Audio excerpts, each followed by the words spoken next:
Welcome to another edition of What the Fuck happenings in Mendham and such. Our soon to be What the Fuck the podcast.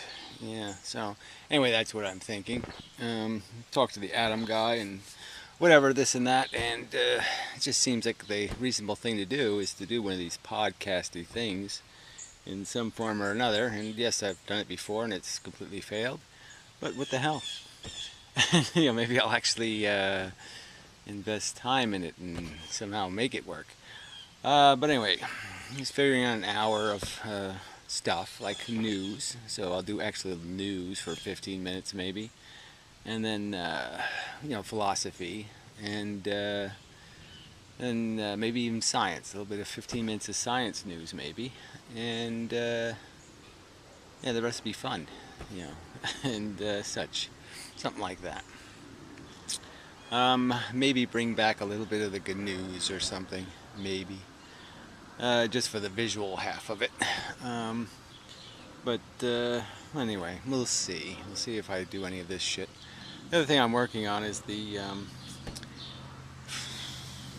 segmented philosophy videos, doing the yes and no question thing to reduce the philosophical argument to the fundamental elements where I think most of the disagreements lie anyway. Uh,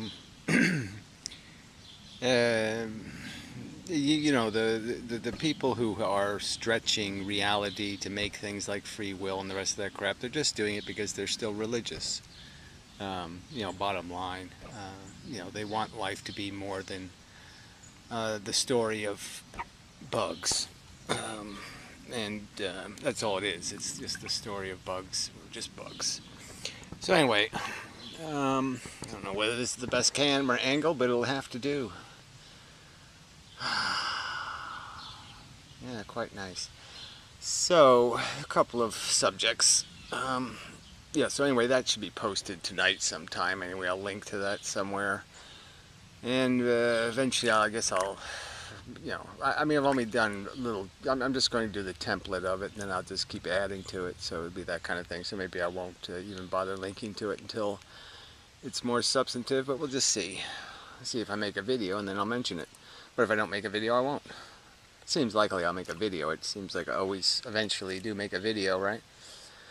So anyway, so I did end up talking to Piro last night on the physics thing. But first we did the brain thing. And it was, just tedious and irritating, mostly. He concedes a few points, but he'll drift away from those concessions. As soon as it's convenient, he'll go back to his assertions. Somehow parameciums have been proven to learn, in some kind of, mind way, which is just nonsense. And you just can't have a conversation because yes, he's still a wooer. He's still somebody who's seeing a method to the madness that is the consuming organism, which sort of leads to Anaconavad because that's what the subject was based on. In his most recent video, I've only watched half of it, and it's drifting into the incomprehensible because it's some sort of reaction to the quote mining of whatever cultural media mining that Day does. Like, we're going to find significance in movie clips. And I'm not saying movie clips aren't dramatic and interesting, but frankly, as contextual philosophy, they're usually profound rubbish, like The Matrix and stuff like that. Interesting themes, but done so preposterously, it would never work out that way. No such plot could be created. This whole idiotic human battery thing was just nonsense. They rejected the perfect program. Just the silly premises built into that movie. So anyway, Anaconda is drifting on a bit about this perception, is Memorex versus the reality, and does it really matter? And of course it doesn't matter, and that's the whole point. We're doing, this idea of thinking you're accomplishing doesn't mean anything. And this struggle to overcome an obstacle that should have never been created in the first place, that's something retards do. I'm just saying it's still not something in intelligence. An intelligence doesn't play hopscotch, for example, or some tic-tac-toe. I've used that example before, but an intelligent person just can't be bothered, because he knows the game, and he knows it's a racket that's going to be dependent on who goes first. It's not going to have anything to do with anything else. And once you understand what life is, you know that you're just chasing these mechanical functioning ambitions that are derived out of pretty crude mechanism, to make you a survivor in a horrid game of where the losers are real. And well, of course, Anaconda doesn't think so, because they all drift into some sort of thing called the past, where we can just pretend it never happened. Again, the horror. So anyway, but I don't know if there's that much I want to say on that, except that there's a basic theme here, which is once we're here and once we have acquired intelligence, you can sort of stir up that mixture and come up with the idea, the truth, that all that really matters is how you leave this place, what you do to it, because the things in it are feeling things. And that's where you maximize your functionality, is in cleaning up the most mess. That's the real winner here. This really is a janitor competition, and if you want to be what's called a winner in life, it's not about the cheese, it's not about the personal gratification, it is in fact about the gratification overall that you produce by being here. How many brains did you spare from torment? And that's all it's going to be about. That's the only rational conclusion. Every other conclusion is irrational mush. The only rational way to look at your life is that you're just one of the many sentient brains. The sentient brains have a welfare condition that is important, and it's really just about how many brains you make feel better or prevent from enduring unnecessary suffering. And all the suffering is unnecessary because none of us are providing anything called a universal function. The only function we have in this dirty place is to clean it up. But the dirt is us. We are the dirt. There's no disease without us. We're the carrier. We're the mechanism that feeds it. We're providing the materials to make it. So the negative is made out of our existence. It is not something we came here to fix. There wasn't some negative that life sat on and crushed, and therefore life is a hero. No, life showed up, creates a problem, and now that problem needs resolution. And functionally, the only thing you have to do in your stupid existence is to maximize your efficiency in mitigating against the horror that this machine produces. Try to keep things from falling into the grinder. Alright, so that sort of leads to another conversation where stupid old Hothloday, the ignorant moron, can't think, can't figure out anything. I mean, I've only been over these words, where I've talked about deserve, and then the concept of punishment and deterrence, and he sees some sort of contradiction in what I'm saying, and I have made it as clear as possible that I only bring up the deserve issue in the sense if something has to have a dart in its ass. So if you have 10 things and one of them must have a dart in its ass, my argument is the one that's throwing darts is probably the right candidate.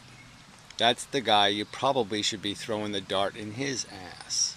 So if everything else is equal, yes, you should get what you give, theoretically, logically. those giving torment and suffering, well, it just makes sense that if suffering and torment has to happen to somebody, they draw the short straw. If people are going to draw straws for somebody else, they should be drawing the straws that are short, because they should know what they're imposing. They should get what they're imposing. Just as an issue of just a rational bit of fairness.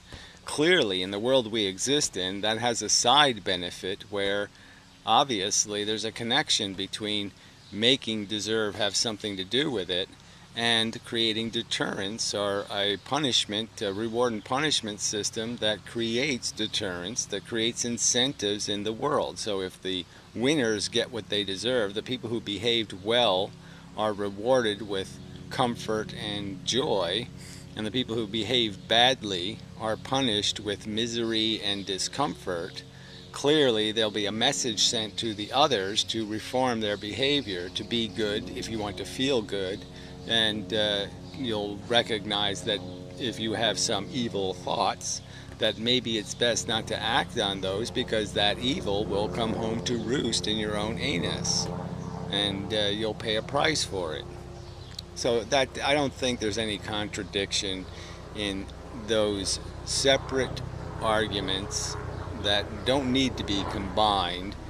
And there's certainly, I've said it explicitly, if somehow you could destroy the deterrent effect of incarceration, that is, you could somehow theoretically, it made absolutely no difference to society, like there wasn't more murder or more crime if you let all the prisoners go. It didn't change the equation at all. So none of the criminals who have previously committed crimes would in any way be a threat to commit more crime, so you could afford to let them loose and not create more crime. And you got rid of the entire concept of somebody seeing somebody else getting punished and being apprehensive about doing the same act. Like they see somebody's life ruined by, huge fines and losing your license and all that stuff by drinking and driving, and they see that and they say, I'm not going to drink and drive because goddamn, I really can't afford thousands of dollars in fines, and I can't afford not to have a license and all this crap, and so they don't do it. Now if that effect is lost and it doesn't happen anymore, I've made it clear that there's absolutely no reason to keep people in prison then. So yes, it just goddamn doesn't matter. But the fact is, we don't live in any world anywhere close to that. We live in exactly the opposite circumstance, where deterrence is very powerful, and punishment does fucking goddamn work.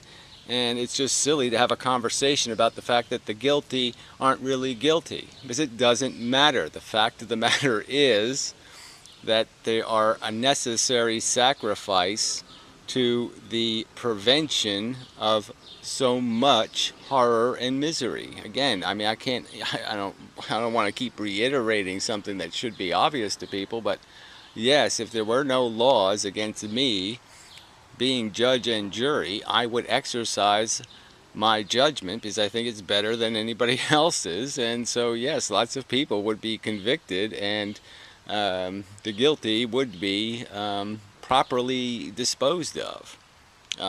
So I'm just saying that deterrence clearly works. It works on me. So it's just silly, to have this theoretical conversation about a truth that just isn't anywhere close to being true. There's no truth to the fact that deterrence doesn't work. It's glaringly obvious that it's a powerful mechanism of prevention. And again, I would just say logically, if an individual doesn't value somebody else's suffering and imposes suffering on them, it seems they would be an excellent candidate. If suffering has to happen to somebody, well, I guess it should happen to the asshole who doesn't think suffering's important, who thinks it's okay to impose it on other people, because I guess that asshole can't suffer. Because that's the only logical way you could justify imposing suffering on somebody else, is because you don't think it somehow matters. So that would be a perfect candidate for suffering. So why all this whining about the fact that it's not their fault, they're an asshole? And even that argument, in my opinion, is kind of silly to say there's no fault involved because they can't get an equation correct that's so fucking obvious, and one where it would require preposterous duplicity for them to claim ignorance when we see them behave in a manner that acknowledges the fact that they have a great deal of respect for suffering their own. And there's just no way you can stand upright and use silverware properly and then claim you didn't understand that the other human beings were just as sentient as you are. I mean, it's just not realistic to tell me somebody didn't know that. So clearly they did know that it's the same difference. They don't care, and that was the key thing. They're just trying to get away with something, and to say it's not their fault because they're trying to cheat. I mean, I'm not saying it's their fault, but I'm saying it's perfectly appropriate to call them asshole. It's perfectly appropriate to call them cheaters, because that's exactly what they are. And then it's perfectly sensible, in my opinion, to say if somebody has to be cheated by the game of life, it should be the fucking cheaters. Yeah.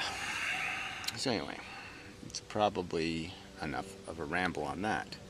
But again, Hathaway just keeps making these accusations, keeps claiming he has a counter argument. He has no counter argument. He doesn't defend his accusations. He just misparaphrases and cheats the argument, so he can claim some sort of argument points because he makes a declaration. His declarations are empty and vacuous,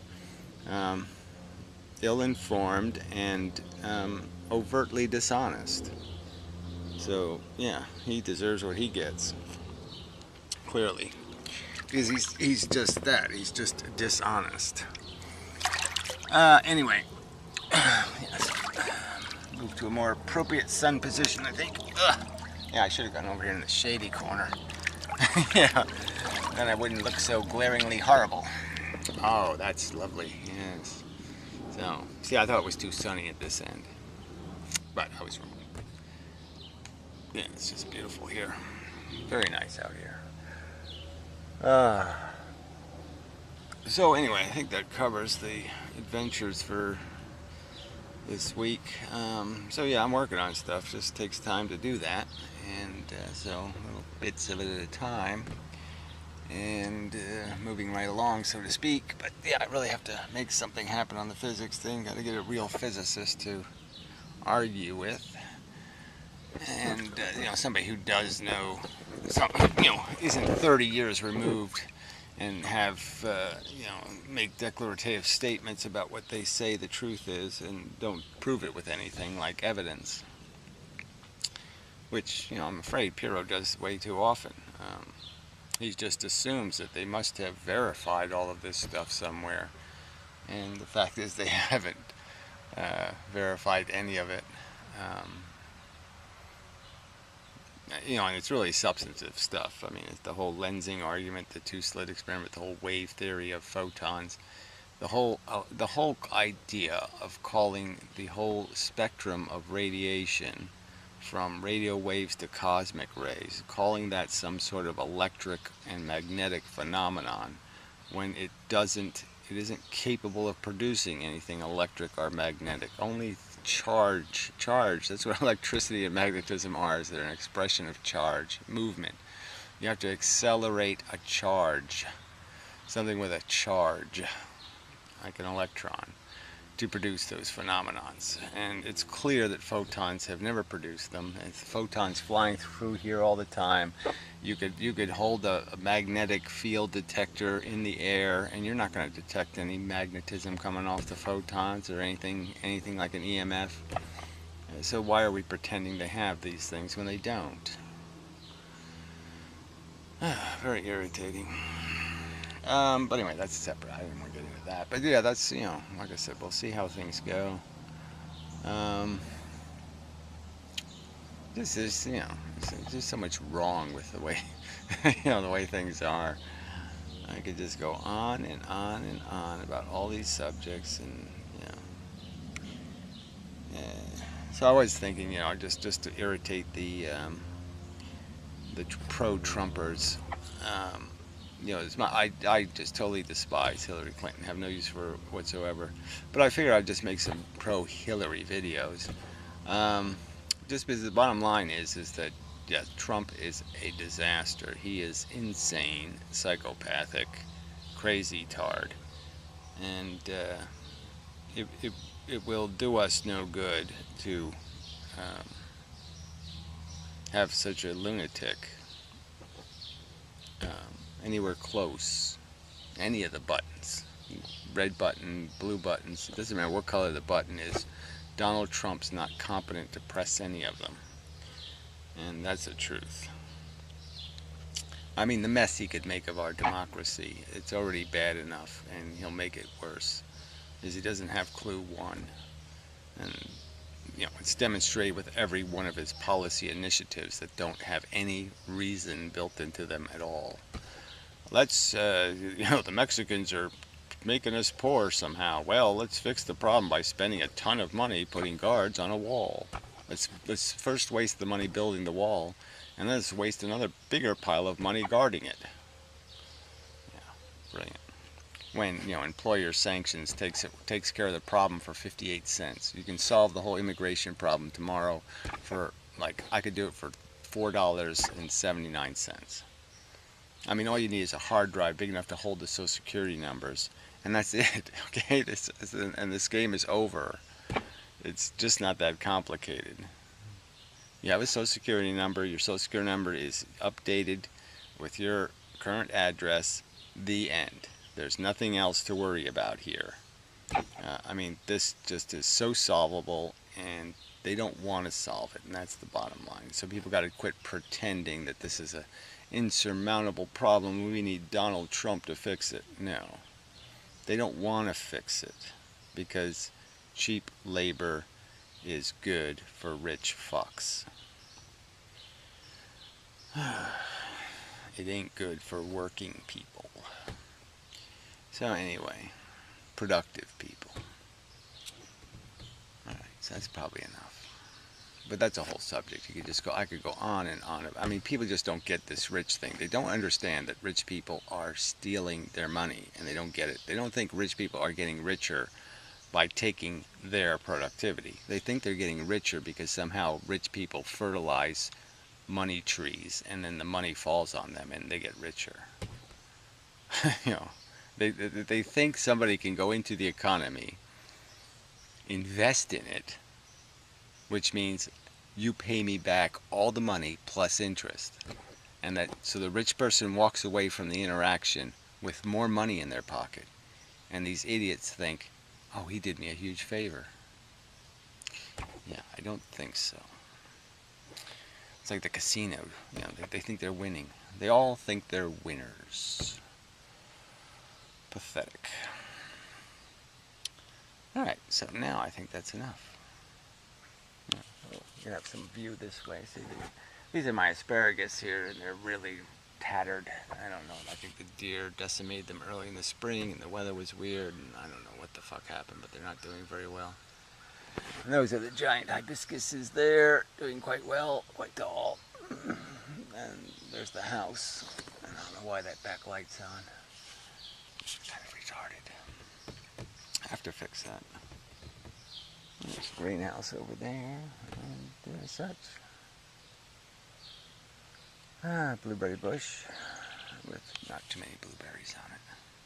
But anyway, so I think I'm sufficiently refreshed, and so I will move on with my day. And so till it be the next time. Yeah, I keep thinking there's some other little project I wanted to mention, but it'll wait.